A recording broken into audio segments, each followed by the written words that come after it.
penjajah ini kita yang ngundang, kita yang menggelar karpet merah. Investor masuk, kita yang jadi centengnya. Investor masuk, kita yang jadi politisi di DPRD untuk meloloskan perdanya. Papua misalnya energi dan pangan, tapi pangannya bukan pangan sagu, tapi pangan beras. Jadi ini konsep yang ngawur di level nasional, kemudian di level daerah ketemu dengan para pemimpin-pemimpin atau elit-elit yang serakah. Bagaimana Aceh dulu diserahkan ke pengusahaan hutan dan segala macam kan. Apakah pemerintah melakukan penelitian untuk memastikan bahwa air ini aman? Enggak juga. Jadi seperti negara yang nggak ada hukum hadir ketika urusan izin berizin. Masyarakat Indonesia sudah pada taraf eksploitasi sumber daya alam untuk gaya hidup. Sepertinya besok mau kiamat begitu.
Setelah mengelilingi Indonesia, bagaimana sekarang abang melihat Indonesia? Pertanyaannya berat banget Bang.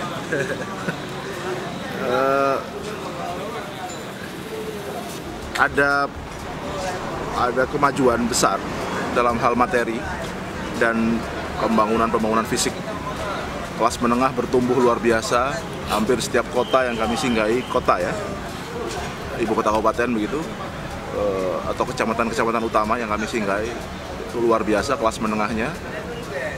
Warung di mana-mana, mall, kemudian toserba atau minimarket menjamur di mana-mana. Tapi ini semuanya adalah gejala agresivitas dalam konsumsi. Jadi memang daya beli ada, karena ekonomi berbasis uang, jadi ada peningkatan pendapatan yang tampaknya cukup signifikan dan kemudian menggerakkan ekonomi dari sisi konsumsi. Jadi ini sebuah gejala ekonomi yang sangat didorong oleh konsumsi. Di sisi lain ada harga yang mahal yang kita bayar, yaitu pengerukan sumber daya alam yang luar biasa. Jadi masyarakat Indonesia sudah pada taraf eksploitasi sumber daya alam untuk gaya hidup. Sudah tidak lagi kebutuhan dasar, tidak hanya kebutuhan dasar, tetapi sudah masuk ke level gaya hidup. Nah, kalau gaya hidup ini nggak ada batasnya. Kalau kebutuhan dasar, makan sehari 3 kali, ya kan? Tidur 8 jam, cukup 1 tempat tidur. Tapi kalau sudah bicara gaya hidup, ini nggak ada batasnya. Makan tidak hanya sekali, tidak hanya 3 kali, tetapi 3 kali dengan apa dan bagaimana caranya, atau di mana sudah gaya hidup. Tidur tidak hanya cukup 1 tempat tidur, tapi di rumah yang mana. Transportasi tidak hanya cukup 1 mobil, tapi mobil yang mana dan warna apa hari ini. Sehingga gaya hidup ini memicu sebuah tekanan yang besar kepada sumber daya alam. Sehingga kemudian terjadi eksploitasi yang luar biasa, besar-besaran, sepertinya besok mau kiamat begitu. Jadi semua yang ada kalau bisa habis hari ini. Jadi nggak ada lagi konsep berpikir panjang. Dari mulai hutan, pemanfaatan sumber daya air, bahan galian, itu seolah semuanya hanya untuk hidup hari ini. Itu yang kami lihat dan rata ya di semua kota. Apakah itu pengaruh dari sentralisasi?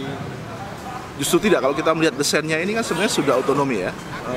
Banyak izin-izin pengelolaan sumber daya alam yang sudah di level provinsi maupun bahkan kabupaten, bupati dan gubernur. Jadi ini gejala umum saja, gejala umum karena di level nasional tidak punya konsep cetak biru pembangunan yang baik. Ada namanya MP3EI, Master Plan Percepatan Pembangunan Ekonomi Indonesia. Tapi isinya konsepnya sama, yaitu menjadikan beberapa daerah sebagai pusat pertumbuhan dan yang lain hanya mendukung saja atau menonton saja. Jadi bahkan seperti Maluku Utara yang harusnya dihidupkan kelapa, rempah, dan hasil lautnya justru disulap menjadi tambang. Jadi MP3EI di Maluku Utara ada tambang misalnya. Papua misalnya energi dan pangan, tapi pangannya bukan pangan sagu, tapi pangan beras. Jadi ini konsep yang ngawur di level nasional, kemudian di level daerah ketemu dengan para pemimpin-pemimpin atau elit-elit yang serakah. Sehingga menjelang pilkada mereka mengobrol izin, mereka sudah nggak punya konsep. Jadi kepentingannya besar, konsepnya nggak punya. Kalau konsep punya tapi punya kepentingan besar misalnya, kepentingan politik, itu masih terjadi peperangan kan? Masih dilema lah. Konsepnya ada bagus, tapi ada kepentingan. Nah itu masih bertimbang-timbang tuh.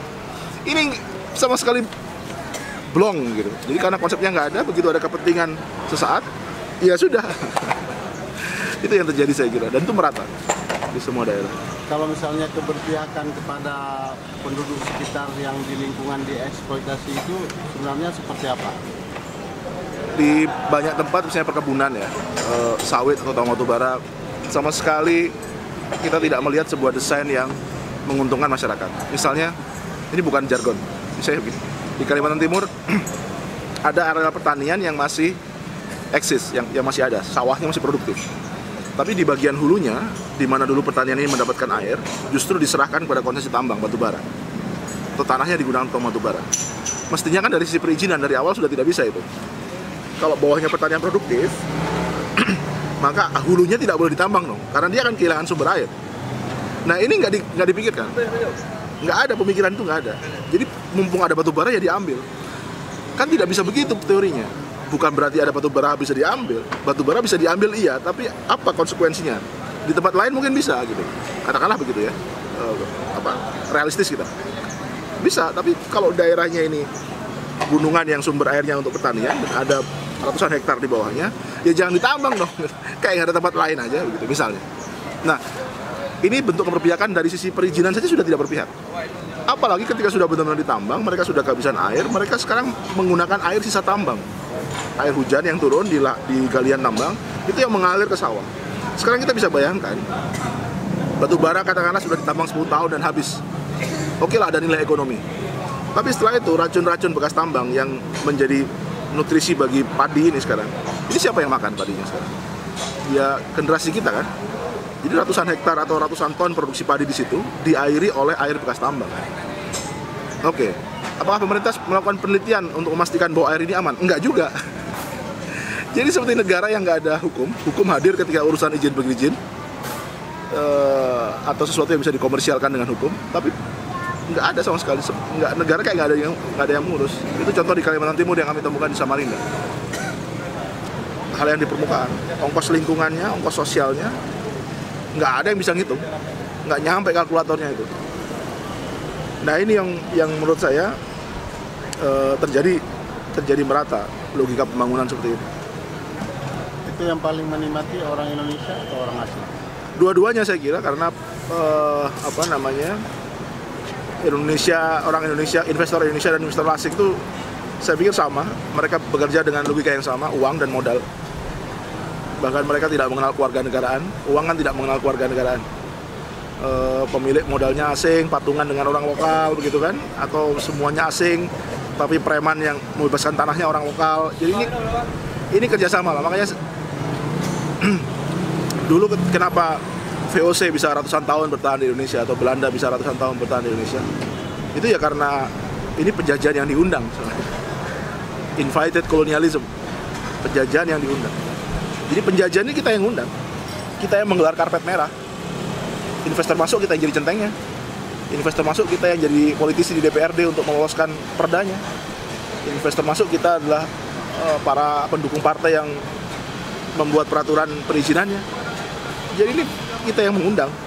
Jadi ketika kita sekarang mengatakan misalnya asing menikmati atau lokal, enggak, kita lah yang menggelar karpet merah untuk mereka. Mereka kan oportunis saja. Di mana ada orang bisa dibeli, di situ dia masuk kan. Jadi emang kita yang menyediakan diri kita untuk dibeli Dan dengan harga yang murah. Tanah dilepas hanya untuk beli HP. Nah, itu terjadi di mana-mana. Dia tidak berpikir lagi anaknya apakah masih bisa menanam di tanah itu. Padahal dia dapatnya dari orang tuanya. Dan orang tuanya dulu mendapatkan mungkin dari peperangan suku, dari pertempuran melawan penjajah. Dia jual untuk gaya hidup, mengongkosi beli mobil dump truck untuk disewakan 5 tahun sudah rusak.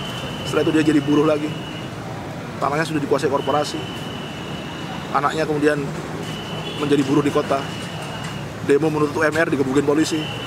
Ini kan gimana coba kehidupan model apa yang sedang kita rancang untuk anak cucu kita ini. Nah, ini konsep pembangunan di Indonesia sekarang. Yang sebenarnya dari Orde Baru sudah ini meneruskan saja. Karena fundamental pertamanya diletakkan di masa Orde Baru.